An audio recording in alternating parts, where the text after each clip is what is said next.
Hi everyone, welcome to NotMovieHacks. I'm Matt, and always to my left is Tyler, but he won't be talking today because we're talking about WrestleMania 34 and what my expert predictions are.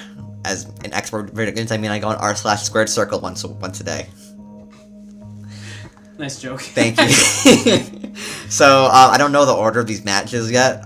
They're probably posted somewhere, but I just know I haven't found it. So I'm gonna go in my own order. So first, the U.S. Championship match, which is Randy Orton, who is the current champion, versus Bobby Roode versus Jinder Mahal versus Rusev. Rusev was just added into this match last week because he's so popular with the fans and his merchandise is selling so greatly that they kind of had to put him into the match. That being said, I want Roode to win, but I also kind of want Rusev to win, and overall I think Rusev will win because he's so popular with the audience, and I think that we could maybe get a Bobby Roode Rusev feud going into SummerSlam. Also, I really hope this is on the main show because I want to hear everyone sing Bobby Roode's theme song, the Glorious theme song. The next match is the Andre the Giant Memorial Battle Royal, and this is being advertised as the match that makes that jumpstarts someone's career, even though the two winners of last year's Andre the Giant Memorial Battle Royal are in this year's Andre the Giant Memorial Battle Royal, so, it's not really helping them very much. That being said, I kind of hope that Matt Hardy wins. He had a great segment with the Final Deletion a few weeks ago, and he's probably the most over he's been in the WWE for a very, very long time. Even though he's kind of older, this Battle Royal is kind of a joke. Doesn't really mean anything for your career now, and it would just be nice to see him win. Unless there's an NXT superstar in the Battle Royal, and I'd like to see an NXT superstar win because they're all great. Next up is the SmackDown Tag Team Championship match with the Usos, who are the champions, versus the New Day versus the Bludgeon Brothers. This whole past year, the Usos and the New Day have been putting on spectacular matches, and I expect this one to be no different, especially because Luke Harper is in this match with the Bludgeon Brothers, and he's a phenomenal wrestler as well. I'm not super emotionally invested in this match, I just know it's going to be really good, and it seems very likely that the Bludgeon Brothers will win because they are the new tag team, and they are being booked like absolute monsters, and I'm looking forward to this match a lot, especially because I know it's going to be a very quality in the wrestling. Not terribly invested in the Bludgeon Brothers as a tag team, but, in the moment it'll be very good. Next up is the making his wrestling return is Daniel Bryan, who's been out on injury for 2 years, and Shane McMahon versus Kevin Owens and Sami Zayn. Daniel Bryan's return being cleared to wrestle has kind of saved the storyline between Daniel Bryan, Shane McMahon, Kevin Owens, Sami Zayn, because it was going absolutely nowhere on SmackDown and is very boring. It seems almost certain that Daniel Bryan and Shane McMahon will win this match, unless maybe Daniel Bryan turns heel on Shane, even though people still cheer for him anyway, so it just seems pretty obvious that they're going to go faces win with Daniel Bryan probably getting Sami Zayn in the yes lock and beating him, huge pop, and hopefully he'll go on to be facing the WWE champion after this, who I will reveal who I think will win momentarily. Next up is the Raw Tag Team Championship, which is The Bar, who is Sheamus and Cesaro. Your boy Sheamus. Sheamus, he's at WrestleMania? My goodness. Yes, he's so I wanted to say this first, that The Bar, the tag team as a whole, since they were formed last year, have been pretty dominant when you really think about it. They won a feud against they beat the New Day, who had the longest reigning tag team championship, who had the longest tag team championship reign up to that point. They beat them, ending the streak. They beat the reformed Shield, Dean Ambrose and Seth Rollins, which even though they kind of won only because Dean got legitimately hurt and is still off now, but still the fact that they let The Bar basically win that feud was very cool to see. Then they beat the Hardys as well, the returning Hardys, and they beat other smaller tag teams like the Club and Titus Worldwide, which has Apollo Crews in it. And it seems very likely that they are going to lose to Braun Strowman and whoever his tag team partner is for this match, if he has a tag team partner. But I really think that this tag team has been extremely dominant, one of the more dominant tag teams in recent memory, and I don't want that to go overlooked. I think it has been. Yeah. So even though this is the end for The Bar's reign, it seems like they had a great reign going for them. Next up is the Raw Women's Championship, with Alexa Bliss, who's the champion, versus Nia Jax, and there's been a lot of controversy about this feud because it seems to circle around Alexa Bliss fat shaming Nia Jax. People have problems with that. I have some problems with that too, but as long as Nia Jax, like in real life, is okay with this, then I don't really see much of a problem with it. That being said, if Nia Jax doesn't win, I will be upset because she needs to win this match, especially because Ronda Rousey will probably be launching her singles career after WrestleMania, and will likely be holding the belt when she wins it for a very, very long time. I think Nia Jax needs to get a quick title run in beforehand, like maybe it's a Survivor Series or something. She deserves it. She's been doing great work, and I'd love to see that. Plus, Alexa Bliss and Nia Jax are best friends in real life, it seems like, and I'm looking forward to this match, even though I don't think it'll be the best wrestled match, because neither of them, they both can put on good matches when they're with someone who knows what they're doing, but I'm excited to see this match. And, my next match is the WrestleMania Women's Battle Royal. This can be totally up in the air. There's really no logical way to guess who's going to win this. I'd like to see Becky Lynch win it, because she's done nothing on SmackDown, and she's Irish, like me, and so, yeah, hopefully she wins. She needs a win. She hasn't really done anything. Next is the Cruiserweight Championship Tournament finale, featuring, Mustafa Ali and Cedric Alexander, and this is kind of... Mahershala Ali? Mustafa. Mahershala? The actor? I mean, True Detective Season 3. Oh, that's right. Yeah. Alright. Sorry for interrupting.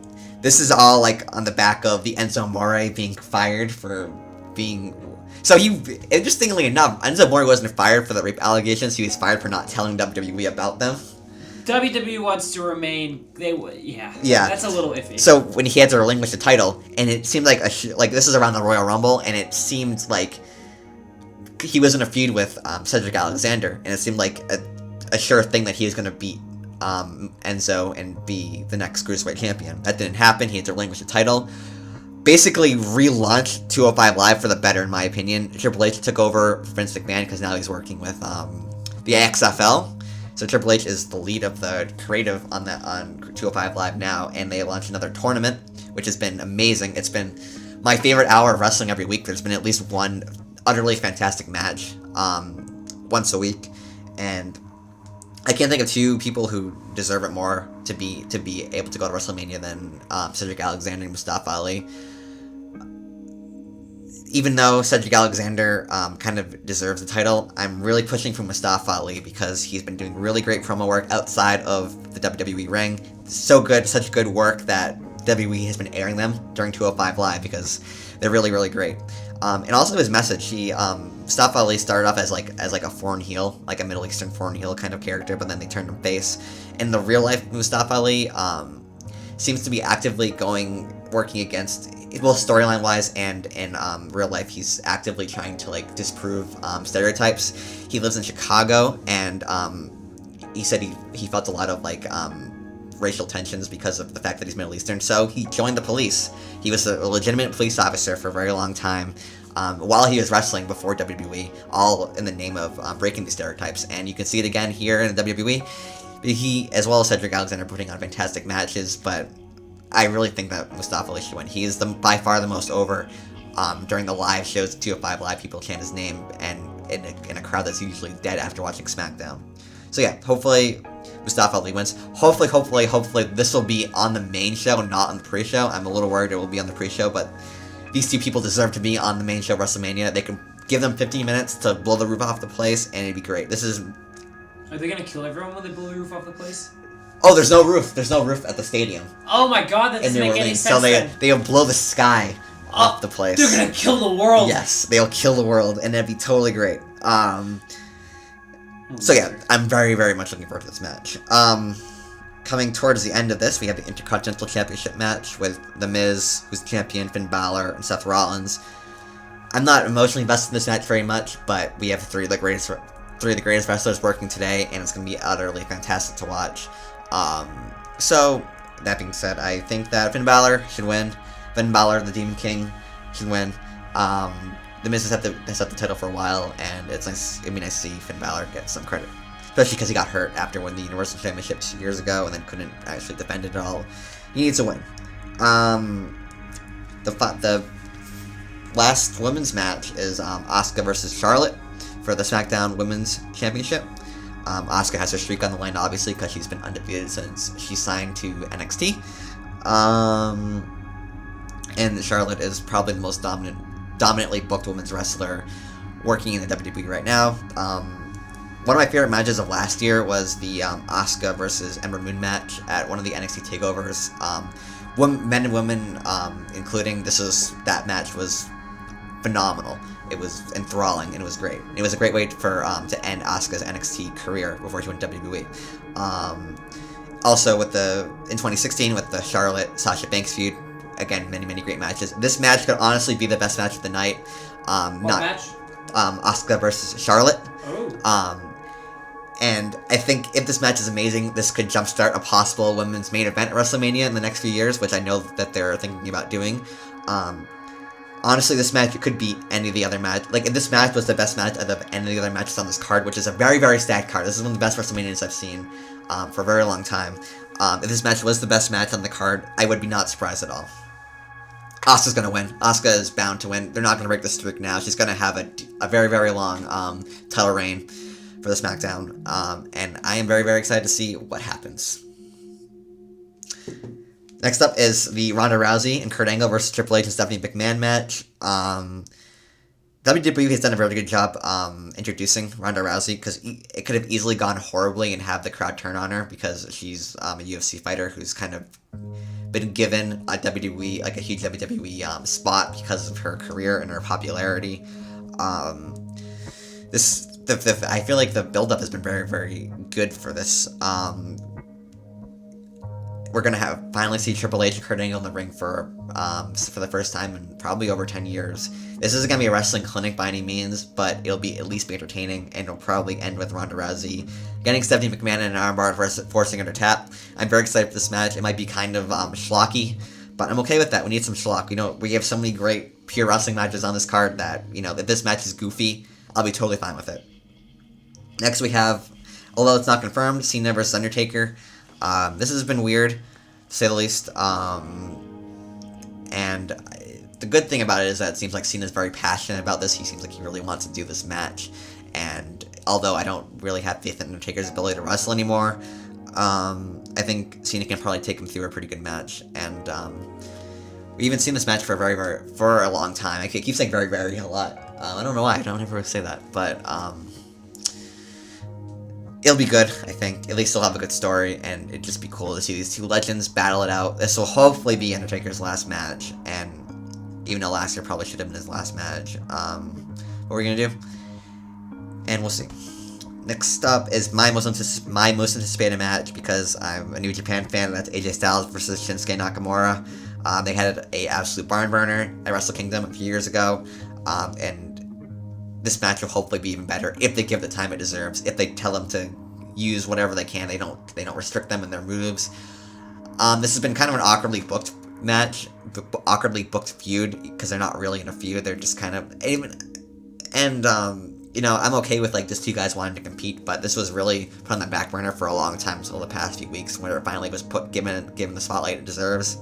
That being said, this match will most likely be phenomenal, and it will make up for anything that happened before. Shinsuke had an amazing Royal Rumble win, in my opinion. That's one of my favorite Royal Rumbles of all time, and AJ Styles is one of my favorite wrestlers of all time. I've been watching him since the early days of TNA, and it blows my mind to see this indie guy be able to walk into WrestleMania as WWE Champion. Shinsuke Nakamura will probably win this, and hopefully launch a very long title reign for him, and hopefully we'll get in a feud with Daniel Bryan after this. That'd be great, because that's why he went to WWE in the first place, was to fight Daniel Bryan, but then Daniel Bryan got hurt, now he's back. Feud between them would be fantastic, and maybe we'll see a few matches between him and AJ in the next few months. And finally, the match everyone's been waiting for, Brock Lesnar versus Roman Reigns. It's been building up for 2 years. Roman Reigns is going to win. Obvious. He's a great wrestler, and I haven't seen their WrestleMania 31 match, but I heard it's amazing, other than the fact that the crowd totally turned on it. And the crowd will likely turn on this one as well. Again, it'll be nice to see this pay off. These are the only two guys that have beaten Undertaker at WrestleMania, going head to head. We've been waiting for this match for a long time. Just get it done. It will hopefully be good. It hopefully will not be too awkward. Hopefully the crowd responds to it well, and Is this the main event? Yes, it will probably. I mean, it's not confirmed, I don't think, but it will probably be the main event. Wait, what? The Roman Reigns. Roman Reigns versus Lesnar. I think Styles versus Nakamura should be the main event because Nakamura won the Royal Rumble. But it will likely be Lesnar versus Reigns, and the night will likely end in a chorus of boos. But hopefully, this will then lead into something interesting for Reigns, and then we can get this over with. So these are my predictions for WrestleMania 34. This is an amazing card. If I don't think the match is going to be good wrestling-wise, or at least going to be good, like, story-wise. There isn't a match I'm not looking forward to other than the stupid Battle Royals that don't really mean anything. Most anticipated matches are obviously Nakamura versus Styles, Asuka versus Charlotte, and Mustafa Ali versus Cedric Alexander. Those are the ones I'm looking forward to the most, and I'd like to know what everyone else is looking forward to. So if anyone watches this and wants to comment and like it, I'd appreciate it. Please. Hopefully. Alright, well, thank you all for listening to me ramble, and goodbye.